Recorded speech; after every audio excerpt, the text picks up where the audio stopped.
BJP విజయ సంకల్ప యాత్రలో ప్రజలు పెద్ద ఎత్తున పాల్గొని విజయవంతం చేయాలని ఆ పార్టీ రాష్ట్ర కార్యదర్శి కాసం వెంకటేశ్వర్లు రాష్ట్ర నాయకులు బోర నర్సయ్య గౌడ్ కోరారు. భువనగిరిలో ఎల్లమ్మ ఆలయం నుంచి యాత్ర ప్రారంభమవుతుందని, సాయంత్రం 4 గంటలకు బహిరంగ సభ ఉంటుందని వారు తెలిపారు.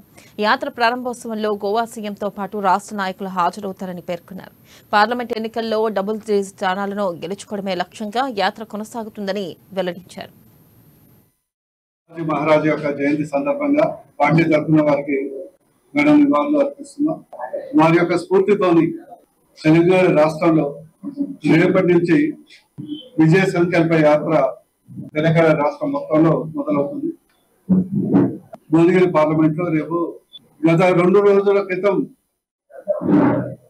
17th, 18th నాడు ఢిల్లీలో బీజేపీ నేషనల్ కన్వెన్షన్ జరిగింది. ఆ రోజు నిన్న మోడీ గారు మాట్లాడుతూ ప్రధానంగా 2-3 సూచనలు చేయడం జరిగింది. బీజేపీ పార్టీ యొక్క పోరాటం కేవలం రాజకీయ ఆరాటం కాదు, రాష్ట్ర భవిష్యత్తు పోరాటం. శాసనసభ్యులు రాజా సింగ్ గారు, ఇంకా మాజీ మంత్రులు వాళ్ళందరూ కూడా ఈ భువనగిరి జరిగే బహిరంగ సభకు హాజరవుతారు. క్లస్టర్ లో ఉన్న వాళ్ళందరూ కూడా మంత్రులు మాజీ మంత్రులు అందరూ కూడా పాల్గొంటారు.